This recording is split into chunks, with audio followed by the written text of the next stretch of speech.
Good morning, everybody. Thanks so much for joining us. It's great to see so many people joining on the line. Thanks for coming in. We'll be kicking off in a moment.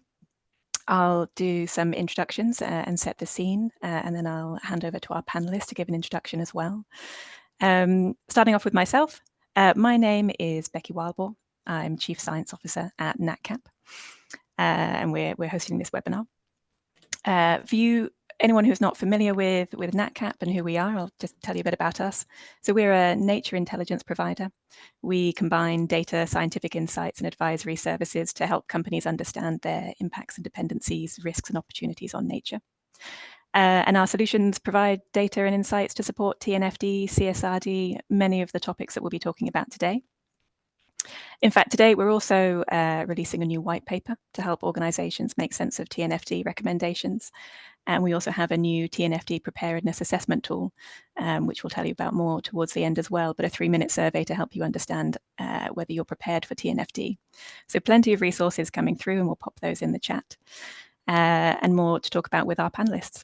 So I'm extremely excited to hear from our panelists today. We've got a fantastic set of people to talk through what is some really burning issues on TNFD, CSRD, nature reporting, and more. Before I hand over to the panelists to introduce themselves, because we have so many people on the line, it would be great to get a feel for who is joining us today. What are your roles in the organizations that you're joining from? And then we can reflect on that in the discussion. So hopefully, Hayley has kindly set up a poll, and she'll launch that now. You should be seeing it on your screens. So what we'd love to hear from all of you as you join is, what best describes your job function in your company? Now, for people joining from corporates and businesses, the first few options will make sense to you there. And then if not, there's also options for NGOs, service providers, academia, and other. So thanks very much for filling that in. I'll let you continue to fill that in for a few moments. And while you do that, I'll hand over to our panelists to introduce themselves, starting with Professor Cathy Willis. Over to you. Oh, hello, everyone. Good morning. I'm Cathy Willis. I have worked with Becky and Natcap for the last 6 years, actually, as a co-founder of this company. But I'm also a professor of biodiversity at the University of Oxford, and have been there for 26 years, taking a short 5-year break to be Director of Science at Kew Gardens in London.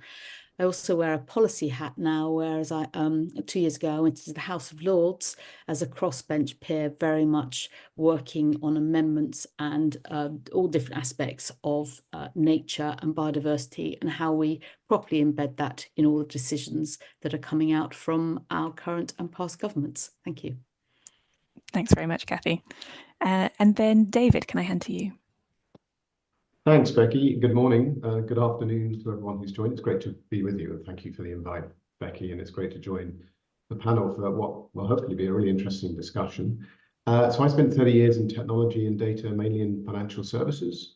I currently co-chair the Task Force for Nature-Related Financial Disclosures, a role that I took on about 3.5 years ago when we first launched the TNFD. I focus on that. I focus on also biodiversity credits and run the measurement stream of the International Advisory Panel on biodiversity credits. I'm also a trustee of the Natural History Museum in the UK. It's great to join you all today, and looking forward to the discussion. Thanks very much, David. And last but not least, handing to Will. Thanks, Becky, and great to see you all today. So I'm a director at PwC, which is a global advisory firm. I have a role leading on nature for the UK and EMEA, and then I also chair our Global Centre for Nature Positive Business. I've been working on climate and nature-related consulting projects with corporates and governments for the last 20 years. I've been fortunate enough to work on some of the big collaborative initiatives in this space as well. So some of you may remember the Economics of Ecosystems and Biodiversity, a little over a decade ago, that kicked off a lot of this. I was a contributing lead author. I was a lead author of the Natural Capital Protocol. I've been an advisor to the Science Based Targets for Nature work, and I oversee our relationship and our work with Business for Nature, particularly focused on the excellent It's Now for Nature campaign. And I'm also lucky enough working with David and others as our TNFD alternate member. Great to be with you. Looking forward to the discussion, Becky. Wonderful. Thanks so much. Really excited to get into it with you guys. Let's just have a check-in on that poll. How are we doing, Hayley? Fantastic. Let's look at that.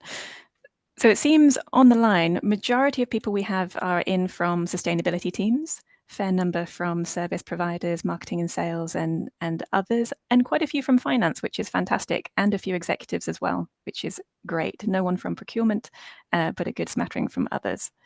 Let's bear that in mind as we go into the to the questions then. Thanks so much, everybody, for doing that. So let's dive in. And I might start with a bit of a framing. So, you know, a year ago, what we were hearing from many companies seemed to be questions around why. Why should they engage in reporting frameworks on nature? Why is nature an important topic for their business? And it seems to me now, sort of a year on, many companies are now understanding that they need to engage with nature. The question has shifted to how. So how do they measure their impacts, dependencies, risks, and opportunities? How do they embed these in their plans? How do they prepare for nature reporting? So David, you've been co-chairing TNFD for 3.5 years now. A lot has certainly happened in that period. Would you agree with that framing, and what are the trends that you're seeing in the market? Thanks, Becky. It's a really good framing. And I think back to 3.5 years ago and where we were versus where we are now, and the landscape and the focus and the appreciation of this issue has changed dramatically. And in fact, in all of my conversations with the leaders of the large financial institutions and corporates, it's pretty hard to find many who are not trying to wrestle with this issue in some way or another at various stages of development and various stages of understanding. But it's quite abnormal, particularly in financial services, which is the sector that I'm from, to actually find an institution that's not trying in some way to get their head around this issue. So we have moved on significantly, but of course we've got a lot further to go, and we need to do it quickly because time is not our friend at the moment, and we are degrading our beautiful planet at a pace that cannot be sustained. So I think a couple of things have changed. Yes, we've moved from the why to the how. Yes, people are trying to figure out, well, how do I think through and understand my dependency on ecosystem services to map out, as you said, the dependencies, the impacts, the risks and opportunities. How do I do that in a way that helps me unlock not just the risk side and the disclosures that I need to do, but also unlocks some of the opportunities that are there as well. And, you know, I think the thing that we've been trying to impress on everyone is that the disclosures are an important part of the activity. They create data, they create responsibility, they create accountability, but it's really that initial assessment of your interface with nature at the locations that matter that is the most important to do first. And the encouraging news, and if I look at our take-up of TNFD, we're now at nearly 450 organizations around the world. It represents about 16 trillion of assets under management. For companies, it's about 6 trillion. So it's a substantial number of companies that are committing to disclose against TNFD. But what's really encouraging is there are hundreds more actually using the LEAP assessment framing, knowing that they've got to fulfill CSRD requirements, or there'll be other regulatory requirements down the road. So the uptake has been extraordinary. I guess I'll just talk about some of the challenges as well. We work a lot with the heads of sustainability, and whilst I think everyone there, and there's a lot of people from that group looking at the survey, helping them persuade their boards and their executive teams that this is something they have to prioritize is key. We all know that we need to take an integrated approach to nature and climate, but we haven't won that battle yet. There are still organizations, understandably, trying to get their head around climate and saying, well, is nature something else I need to do as well? And we're trying to understand and get the understanding that nature and climate, it's one planet, it's one system. We have to think about that together. And the regulatory environment is confusing. It's complex. There's lots of initiatives. There's lots of new rules from the EU, the ISSB in their plan, local jurisdictions, due diligence requirements. So it's quite a complex landscape, and actually helping people just navigate that landscape in itself is a really important part of it. So I think, yeah, 3.5 years, substantial movement forward. It's focusing on the what, not the why. But there's still challenges out there, which is why I think this discussion on the how and how to make it easier, how to build that nature intelligence, as we call it, into your organization is a really important discussion. Thanks, David. That's a fantastic framing. And I'd love to pick up on that first challenge that you mentioned there on the who is engaging with this, and maybe bring Will in here. So nature as an issue, Will, whose radar should this be on this year? Is this an issue for just sustainability teams, or should it be CFOs or others?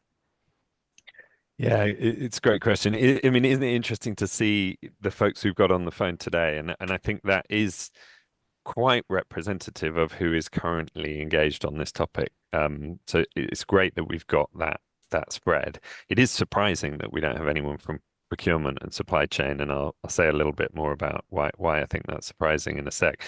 I guess fundamentally, clearly, this is an issue for chief sustainability officers. We're also seeing increasing numbers of firms hiring a dedicated nature lead who reports into the CSO, which I think is a real interesting development over the last probably 18 months, 24 months at most. The reporting requirements we've talked about a bit, we'll say more about, but they're really putting this on the radar for CFOs, and hence I think we've got a few finance folk on the phone, a lot of finance people grappling with the reporting side of the regulations, but also the way that those requirements are bringing the metrics, these non-financial, particularly nature-related metrics, into the scope of financial reporting and financial control.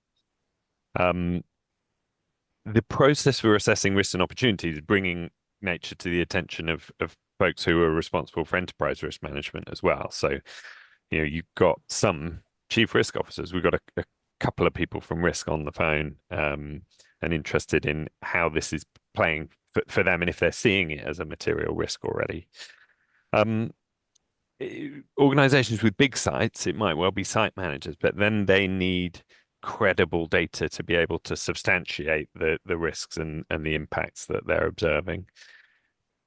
But we've got a lot of organizations sourcing, from agricultural or extractive supply chains, and that's where I'd really expect to see the supply chain managers, procurement managers engaged on the topic. Some sectors, perhaps where the risks are potentially existential, some of the sort of chemicals providers, for example, or sectors where the opportunities are huge, maybe the sort of regen ag related opportunities in agricultural supply chains. It might be an issue for the CEO as well.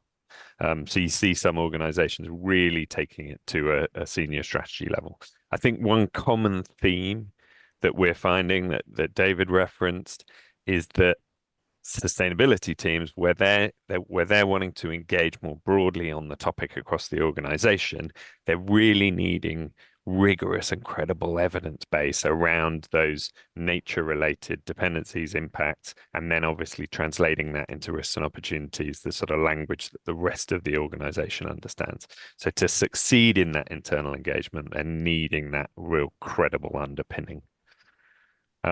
I guess I'm interested, David, if that chimes with what you've seen. I mean, also particularly what the investors are saying on this topic. Yeah, no, I think, well, and we should let Kathy sort of give her context too, but very quickly on that point, there's a lot of work going on at the moment on these transition pathways. So how does the issue in nature or opportunity transmit into a financial issue or risk? But one of the things I've noticed is that risk management, particularly in financial institutions, tends to be looking at major loss events.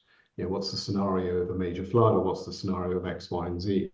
What we're noticing in nature risk is it's like death by 1,000 cuts. It's a continuous and ongoing increase in prices, for example, because natural resources are being depleted. And so some of the risk transmission mechanisms and the traditional scenario analysis actually isn't necessarily fit for purpose when it comes to nature risk, which is a continuous.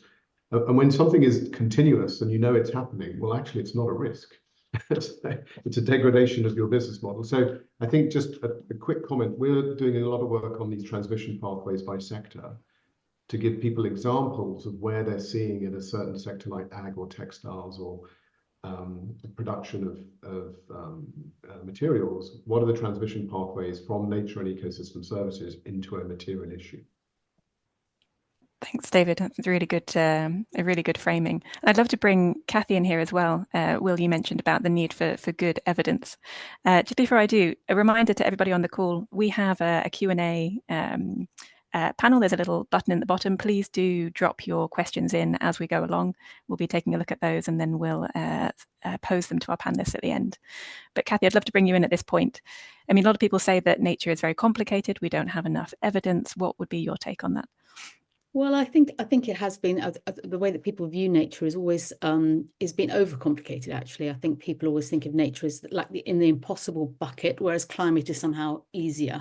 In fact, I would argue the other way, but I would, in that actually with climate, there's still so many unknowns, and we rely very, very heavily on modelling to get the output. And for example, we really don't understand water vapour very well, which is why many of these models then get it very, very wrong.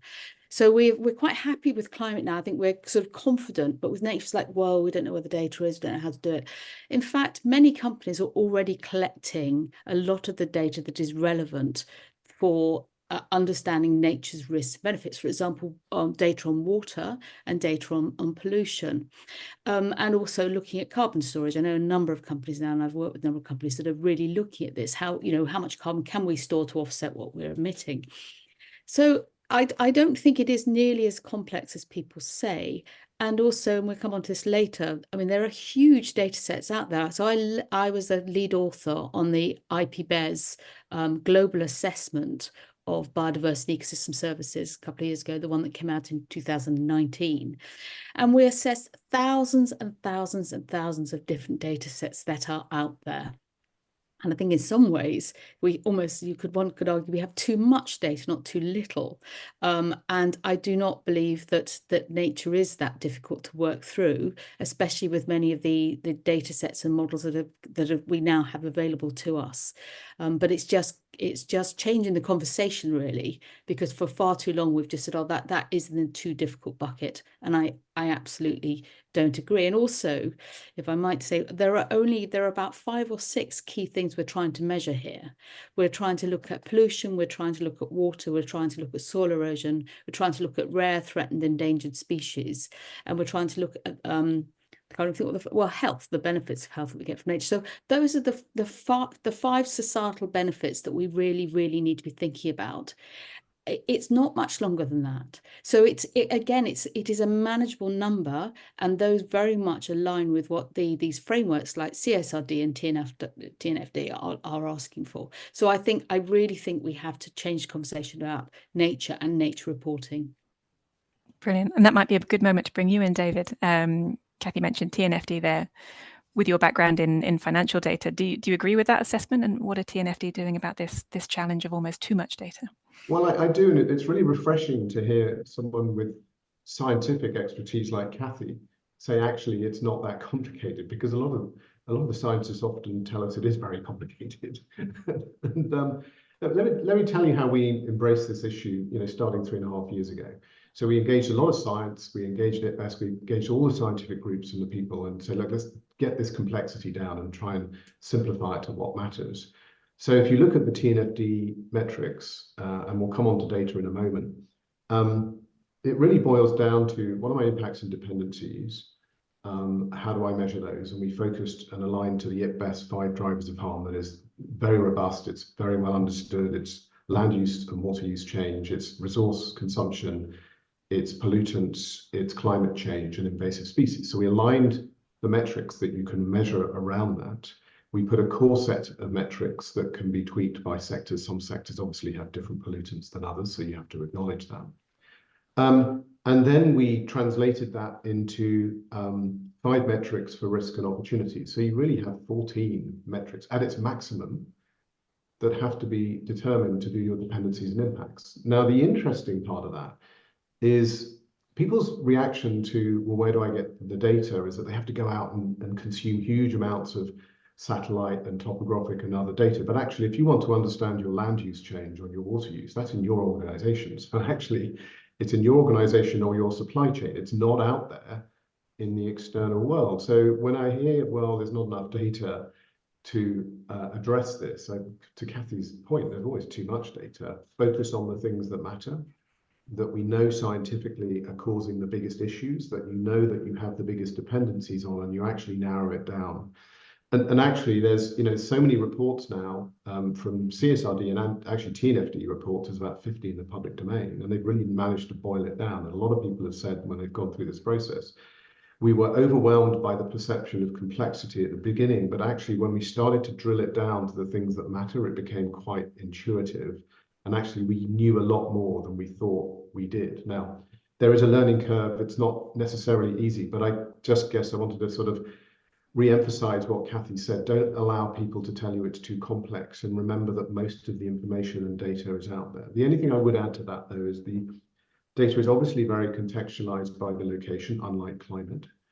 And understanding the state of nature of the key areas that you're operating in, and then contextualizing, for example, water use, is important. And that is work that is still going on in the scientific community. We've got the Nature Positive Initiative that is meeting in Australia in a couple of weeks, that is trying to get agreement on, well, what is the state of nature metrics that we should use? So in summary, boiling it down to dependencies and impacts, you can start there. Most of the data is actually internal. There is some outstanding work on the state of nature and aligning that, but there's plenty of data that's available and plenty of ways of prioritizing what matters in the local context that you're in. Don't allow the complexity to be perceived as overwhelming. It's actually quite intuitive when you start stepping through it. I'd love to pick up on that, one of that points you made at the end there about finding out what really matters. And maybe we should dive into some specifics for people on the call. So we've talked about this term materiality, and I wonder, Will, if I could pose you the difficult question. How should companies be thinking about what to measure to determine materiality? How deep should they be going in year one? How do they truly understand whether an impact or risk is material for them? It certainly is a tricky question. And lots of the standards have slightly different interpretations of answers to that question. I think so. There's a couple of contexts here we need to think about. First, if an organization is sort of in scope of CSRD, so the EU Corporate Sustainability Reporting Directive that we've mentioned, there's a formal double materiality process to follow, and that needs to consider the entirety of the entities captured, the full value chain. So that really is quite comprehensive. I think outside CSRD, or in addition to CSRD, there's much more flexibility. So TNFD actively encourages this sort of iterative approach to the assessment of nature-related dependencies, impacts, risks, and opportunities. It's perfectly possible, therefore, with TNFD to start pretty small, maybe with a key division or a key segment of the value chain. So one organization I'm working with, have been for a while, they began some time ago with a pretty basic analysis looking at their own sites, and then they added supplier sites, sort of a tier at a time. They then expanded the analysis to look at commodity sourcing, looking on a supply sheds basis, so in effect regionally, and then they're diving down now into individual sourcing locations. They're also looking, because we've got to think about the value chain, they're also looking at the impacts of their products downstream. Now that has to start really at the level of the major markets where they operate. Now, I think one thing that the organizations, we mentioned CSRD, I guess one sort of important flag is, one thing that organizations who are captured by that need to do regardless of materiality is to identify which of their sites are in or adjacent to biodiversity sensitive areas. Now, that's quite a sort of similar definition to the TNFD definition of sensitive areas. Now, these include many types of protected areas, the many types of protected areas, also key biodiversity areas. And platforms like Natcap's platform, access to the IBAT data through that platform, that can be a great tool for enabling that initial assessment and then moving on to the more sophisticated assessment. So you're sort of talking the initial materiality assessment should include that assessment of biodiversity sensitive areas. When it's when an organization identifies that a topic is material, well, then they really need to start thinking about what policies do they have in place to address that impact. What targets and actions do they have in place to address that impact? And critically, they're going to need credible metrics, the kind of metrics that David mentioned, to measure and demonstrate improvement over time. And that, again, I think is where the sort of aggregation technology platforms can be really valuable. So you've got a lot of internal data. You do need to marry it up with some external data. Thanks, Will. And you mentioned there, some requirements for CSRD, some for TNFD. I mean, a question that we get posed a lot is, how interoperable are these frameworks really? So if I am preparing a TNFD disclosure, does that get me all or most of the way to a CSRD disclosure and vice versa? What's your opinion on that, Will? And then I might hand to David as well. So look, I think fundamentally the frameworks are extremely compatible, and so a lot of organizations that we talk with, if they're captured by CSRD, they're saying, well, I might as well do TNFD. And likewise, the converse, lots of organizations are using a kind of nature strategy thinking complemented by TNFD as their sort of pre-work, getting ready for CSRD. The two were so closely related in their development that they are fundamentally highly compatible. And is that the view of TNFD as well, David?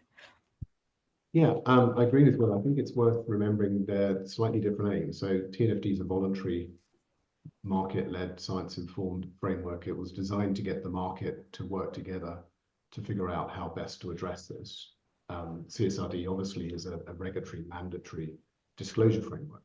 What Will just said is very important though, because what we've seen is a lot of people recognize that the LEAP tool, the methodology within TNFD, is incredibly useful for doing that strategic assessment. In fact, CSRD suggests or recognizes the use of LEAP to get to a CSRD disclosure, which I think is an important part of it. So that they're slightly different. The thing that is within CSRD is it includes all 11 TCFD disclosures and all 14 of the TNFD. So the 4 pillars in the framework are all recognized within the CSRD. So the alignment is extremely close. What we have also responded to is a lot of companies are now using mapping or correspondence tables. We've seen many companies publish a mapping table between CSRD, TNFD, and actually GRI, which we shouldn't forget from this equation, particularly in Asia where GRI is very popular. We put a statement out yesterday about our support for that correspondence tables, recognizing that we want to make things as easy as we can. If you've done the work, you don't want to do it twice to do it. So I think there's an important sort of alignment exercise that can be demonstrated that you've approached that.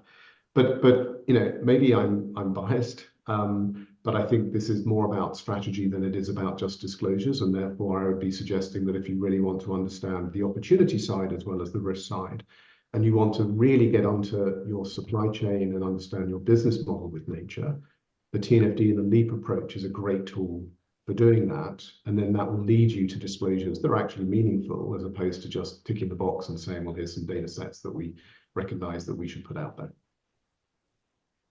That makes sense. And you mentioned in there as well, TNFD is obviously voluntary at the moment, CSRD mandatory for some companies.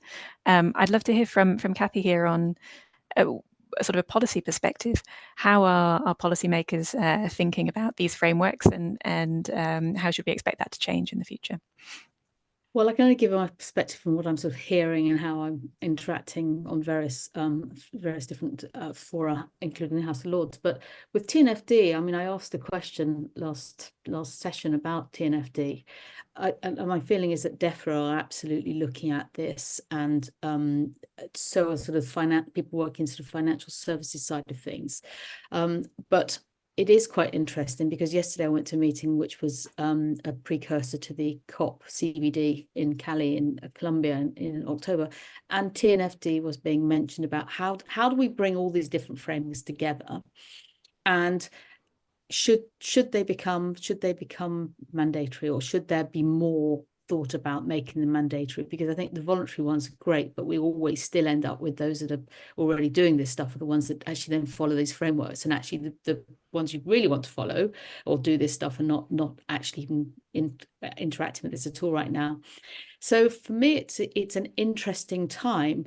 I think probably once we've got the international sustainability standards coming through as well, and this gets sort of all of these start to come in together, I think we will start to see a lot more mandatory language coming through in policies in the UK, certainly, and elsewhere. So I think, you know, and people would have said, maybe people think, well, that's never going to happen because the business don't want it. And the same was said, absolutely the same was said about biodiversity net gain policies about 5 years ago. You know, it can be voluntary for developers to actually take on biodiversity net gain as a principle.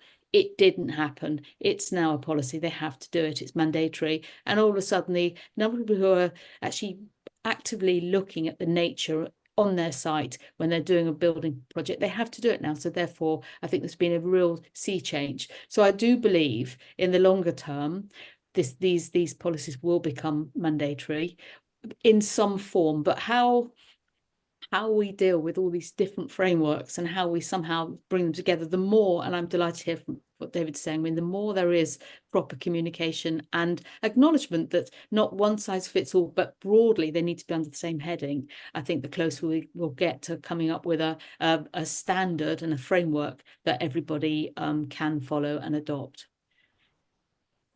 Yeah, if I could just come in, I think the timing is an important part of this equation. So, you know, we followed the pattern of our cousin TCFD. Now, TCFD created 8 years ago. It was created before the ISSB existed. It was a real spaghetti soup of alphabet soup of standards. Now the ISSB has come and at least gathered together quite a lot of that soup into a global platform, a global standard. But there is a timing issue because they have announced that they are working now on nature. They are looking at and reflecting on the work of the TNFD.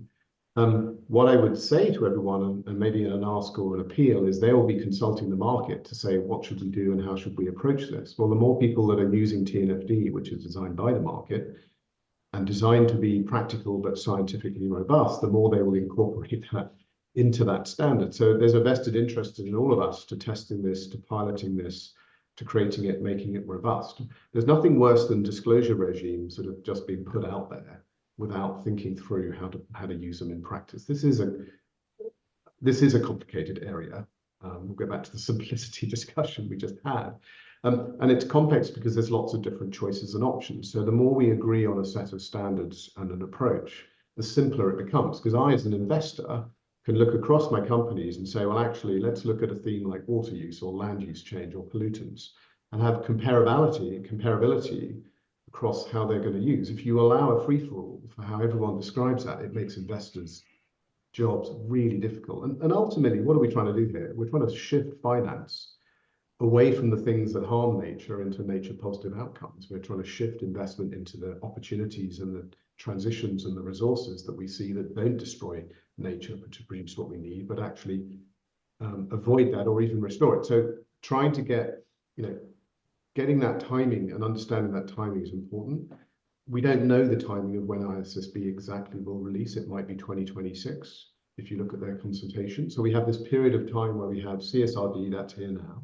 We have TNFD as a voluntary market-led initiative, and then we have in the future what ISSB will do, and then the pace at which countries mandate ISSB, which, for example, the UK, they would have to mandate that ISSB would be used for this. So it's everyone on the call who studies this area knows it's quite a complex map, and it takes some time to explain this to your internal organizations themselves, and that's why it is quite complicated in how it's going to flow out. I think it's a good moment to start bringing in some of the questions that we've been getting from people on the call as well.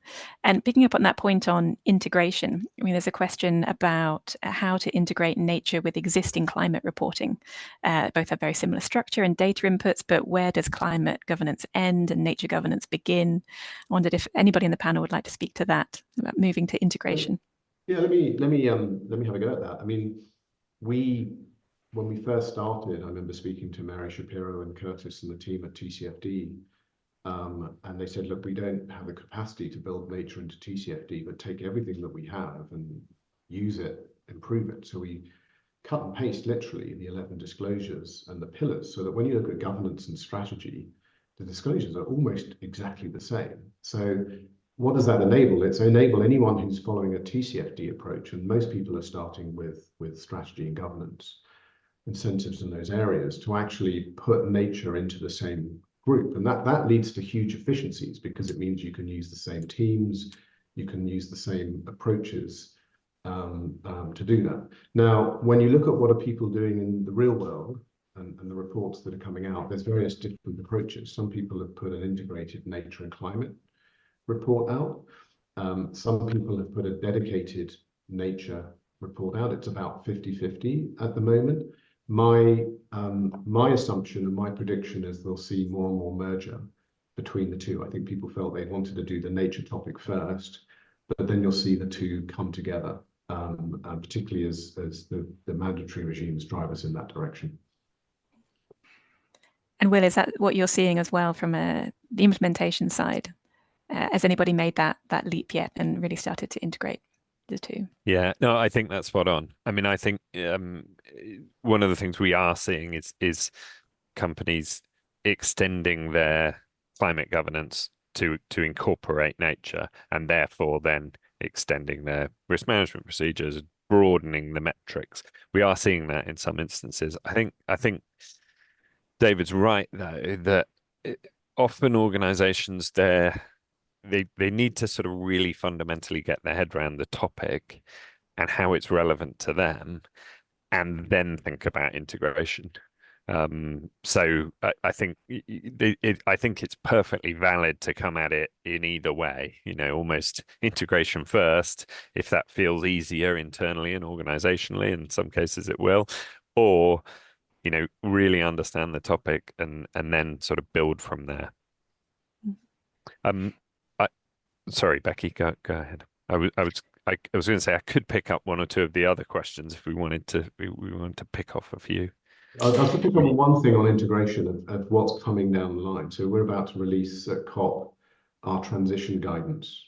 And transition planning is where the rubber hits the road. We've seen this with climate. It's all very well setting targets, but if you don't have a transition plan, what does it mean? Transition planning in nature is going to be a theme for the next few years. We've worked with GFANs to make sure it's integrated with a climate approach. And you've already seen that ISSB will pick up, for example, the disclosure reporting of transition plans. So I do think that when it comes to an integrated approach, thinking about an integrated climate nature transition is really important. In fact, I would find it very inefficient and difficult to have a separate climate transition plan from a nature transition plan. I just thought I'd add that into the mix of when it comes to integration. Don't just think about assessment, think about transition and how much work that will be.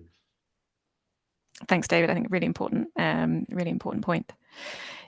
Yes, please, Will, go ahead. If there's a question that sparks your interest, and then I'd love to highlight the questions around risk scenarios as well. But over to you first.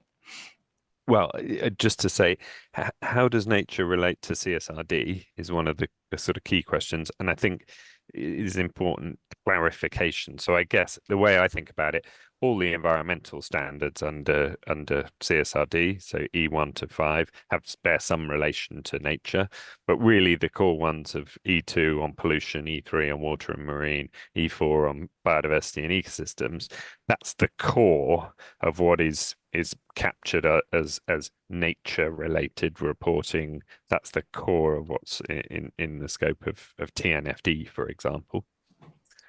So hopefully that's a sort of helpful clarification. Thank you. That's incredibly useful. And hopefully for people on the call. There's also, before we come to, because there's a few on risk scenarios, David, asking about your point about traditional risk scenarios not necessarily being fit for purpose. Perhaps that you could say a little bit more about that in terms of the idea of a step change versus just a degradation in business processes. Yeah, I've just seen the question, and I probably rather provoked it by talking about, these scenario analysis at base level. What happens if the world becomes 2 degrees, 2.5 degrees?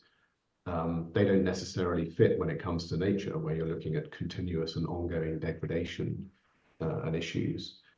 We have seen companies do this, particularly on things like water use. They've taken a specific site and they've said, well, if we ran out of water, what would be the issue or cost to our business? Either the cost because we've got to find alternative sources or other production, or the cost because we can't produce that component. Silicon chip manufacturer, a very well understood example of huge amounts of fresh water, very dependent on that. So we've seen companies do that. What we haven't seen yet is people publish sort of quantifiable numbers. I think we've got to acknowledge that people are still hesitant to put too many numbers out there, and particularly in the financial institution, because if you put a risk number out there, then the next thing is you're asked to put capital against it. So I had that discussion with a lot of people. But we have seen people like, if you look at NBIM, one of the largest, I think the largest owner of public equities in the world, their initial TNFD assessment, very early assessment, prioritized and assessed the total portfolio and its exposure to water risk. For example, it was quite a substantial number. So, you're seeing people handle this in different ways. I don't think there's any set pattern or framework yet for, a perfect set of numbers. But people are thinking about what's the transition pathway, as we call it, between the nature issue and the impact on my business. And you can do that, as you can see, about all of the areas we talked about: land use change, resource use, water. What happens if I can't put those pollutants out there? What's the cost of an alternative or other areas? And this is where really thinking it through at a detailed level, understanding your business is important. I mean, I would guide this with the most successful companies I'm seeing doing this at the moment have got a heavy enterprise risk engagement approach. They're not, a couple of people in the nature team trying to beaver away thinking this through. They've actually engaged the organization to really understand the supply chain and doing it through the enterprise, which is Will's point about how do you quickly embed this into enterprise risk, I think is a really interesting question for us, because the well-meaning, very smart people hired as nature leads are really struggling to engage the entire enterprise, because these are enterprise level questions. They're not something that you can do in head office remote from the rest of the business. Mm. Yeah, absolutely. A really important point. We've got a lot of... come in there as well. Yes, please. Just sitting reflecting on this. I don't know if you want the reflections, but I will give one. I mean, so I've run a number of large organizations, and the risk register is the thing that every 6 months we work our way through.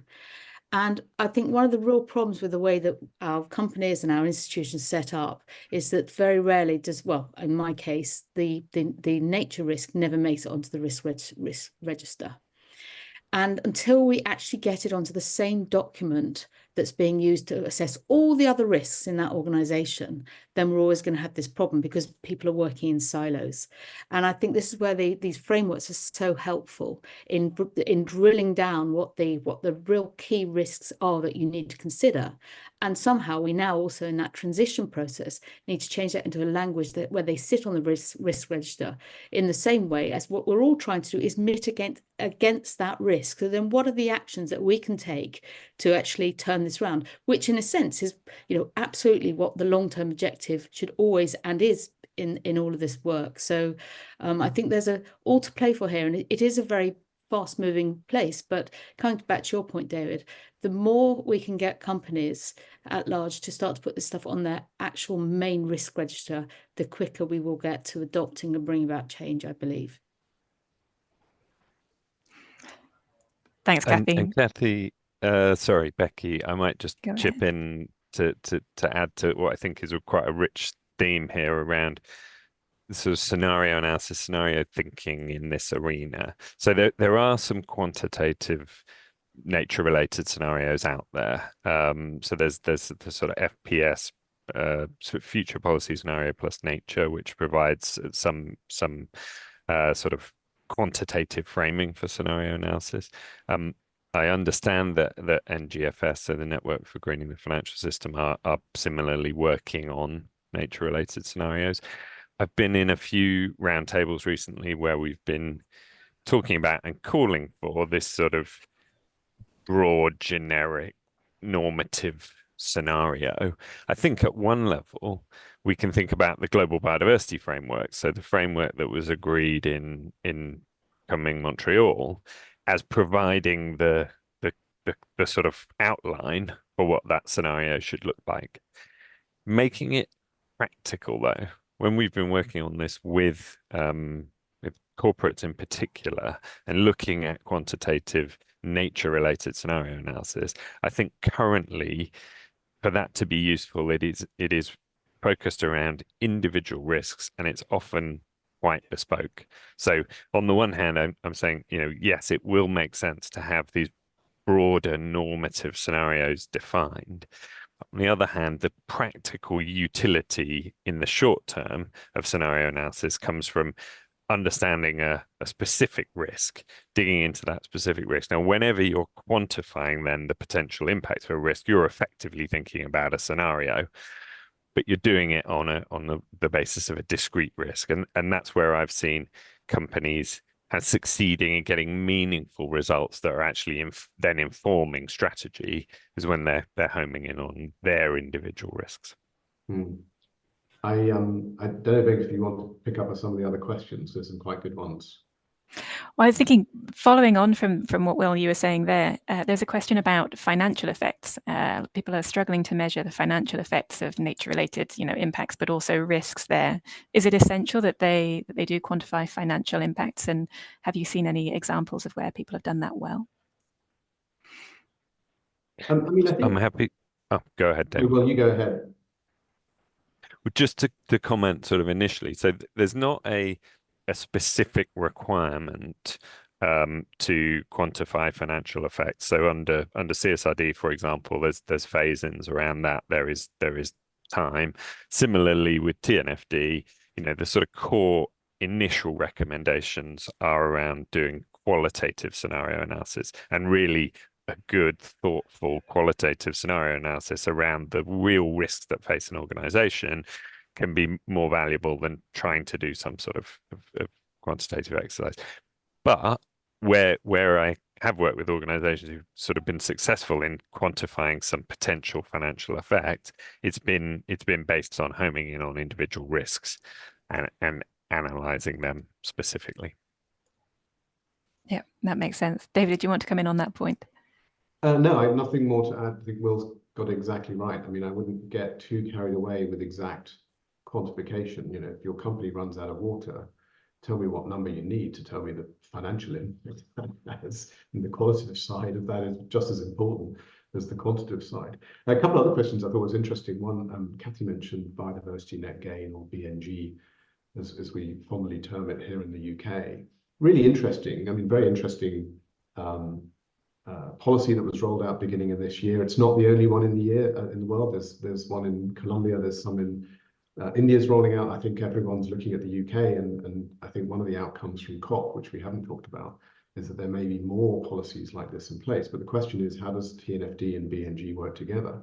There's a very simple answer to that. Well, one of the dependency metrics on TNFD is land use change. And what BNG says is if you take an area of land and let's say you develop it for new houses, you have to demonstrate that you've improved the biodiversity or nature or reduced as little as possible when you do that. But then you have to demonstrate that you've got an area of land and increase the biodiversity in an adjacent area by 10%. And we can have a long argument about whether it's perfect or not, but it's a very interesting and powerful policy for looking at land use change. How that applies to TNFD? Well, TNFD asks you in one of the metrics to report on land use that you've changed, or water. Now, what you can do is say, well, I've changed this much amount of land, but here is an area of land in hectares that I've also restored or putting through conservation. So you can show the two together and therefore show the effect. So it's kind of interesting, mandatory policy coming together with a voluntary framework. And actually the voluntary framework will help drive more of the mandatory policies, I think, around the world, particularly on this issue of land use change, which is one of the biggest areas that we have to address. And we had a question as well from Tony Vernal asking about that. So the pathway from reporting to action, to restoration, protection, and growing of our natural resources. If anyone else on the panel would like to come in on that, how do we get from this starting point of reporting to actually having impact in the real world? Well, I mean, I'd love to hear the other panel. I feel strongly about this question. I think we're asking the question in the wrong way. We should be thinking about assessing our interface with nature and then thinking about reporting on what makes sense. If we're just thinking about this as reporting, then we're in a compliance mindset. And maybe some companies who are behind the curve are just saying, well, let's just do the compliance and do the minimum available. I would encourage people, this is a strategy question. Like many people here, I used to run a large business, and if I've got issues around my dependencies and impacts and potentially opportunities, we haven't talked about the opportunity side of transition, that's a strategy question. Then we should be disclosing what's relevant for that strategy, which is why we shouldn't rush this. We should take the time. We should do it properly. We should embed it in the organization, get it, as Kathy said, on the same reporting and a strategic issue, not just a set of separate reports that then we think, well, now we've done our reporting, what's our strategy? And that's just the wrong way around to think about it. Yeah, I agree. I think the worst thing that this could become is just a tick box exercise. And that's why I think there needs to be much better integration. And it is happening. And the biodiverse net gain is an interesting one, because that is starting to come through on the risk register. So again, because it's got a very clear, if you do this, how are you going to mitigate against that damage you've done? And therefore you can measure it. You can start to measure. Now, one can bicker about whether or not the measurements are right, etc., etc. But the point is, it's not just we're doing this amount of damage and acknowledging it, but also how we're going to restore and recover. And the companies that are already doing that are doing some fantastic work. So it is happening, but we need to move the mindset on from this. It isn't just a tick box, done that, now move on, or a report and ignore. But it's getting whole boards to buy into this, to understand this is another additional part. And comes back to the question about financial impact and how you assess it. Well, you only have to look back to some of the really major oil spills over the last 20 years to look at the huge impact that had on share prices for those companies. So it's not only about actually is it going to affect the product itself. Let's say you run out of water, or a reduction in raw water, or pollination doesn't happen because you've destroyed the pollination habitats. But it is also about the reputational risk, which can in some ways be the most damaging on a company. So there are all these different risks and ways of thinking of risks. It's not just financial. And I think that's the other thing, that these frameworks are allowing people to think beyond just one sort of a binary risk consideration. Yeah, great point. I have an eye on the clock. We have so many great questions from the people who have submitted, but we won't have a chance to get through them all. I might just pose one last question then to our panel, which is looking ahead.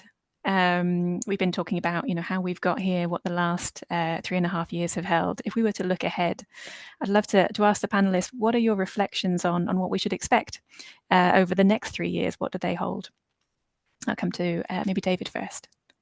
Oh, look in the crystal ball of the next 3 years.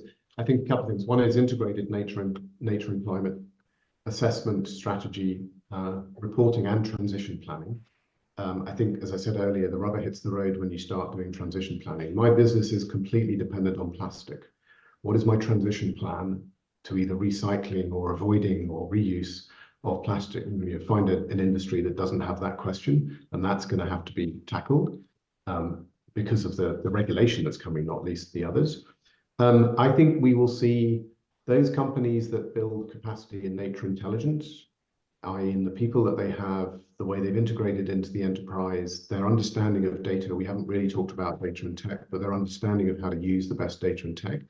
I think we will see those companies who are good at this and have built that capacity stop complaining about disclosures and actually start moving ahead because they've got better strategies than those companies that are complaining about disclosures and not enough people and time and haven't really invested in, well, what's the capacity that I need in my organization to solve this? Thanks, David.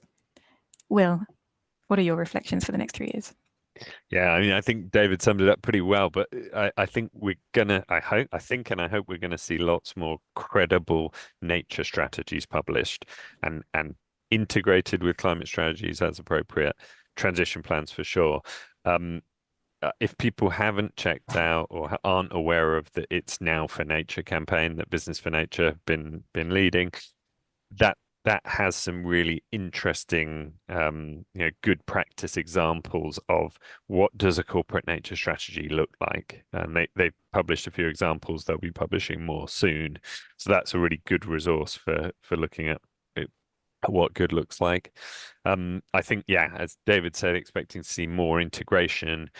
I really hope as the march of these sort of compliance and voluntary reporting standards proceeds, to the point I think we've all been trying to make, I really hope we also see some really compelling corporate action to reduce impacts, to mitigate impacts. Absolutely. And Kathy, would you agree with that? Yeah, completely. And I also think, I mean, it sometimes can just feel like one thing too many. Let's be honest about it. It's not another thing. But I think a lot of the groundwork has already been done through doing the work for sort of climate impact. And now it's that shifting, and companies just need to get on with it now. I mean, the data is out there, the frameworks are out there, and it's not going to be perfect the first time, and like anything, but I do believe that this is getting ahead of steam behind it, both in policy, both nationally and internationally. And before too long, if companies that don't engage in this will be caught out because it will become mandatory. So I think this really is the time to actually embrace this and also lead the conversation, because those that are in this stage are the ones that are able to say, actually, this doesn't work or this is working. But in 3 years' time, that will be a very different conversation. It'll just be, we'll just all be faced with something. We will all be faced with having to deal with a particular set that might not be relevant to what we're trying to do. An important note to land on. Thank you so much. I'd love to thank our panelists today. Sadly, we're out of time, but thank you so much for joining us and sharing your insights today. It's been a fantastic discussion. Just a reminder to everybody, if you do want to know more about TNFD, looking for practical advice on how to get started, Natcap, today we're launching a new white paper to help organisations make sense of TNFD recommendations. We're also launching a new TNFD preparedness assessment tool, a 3-minute survey designed to help you understand how to get prepared for TNFD and address their recommendations. We've got links for that in the chat. And if you have any other questions, please do get in touch at natcapresearch.com, and look forward to continuing discussion with you. Thanks so much, everyone.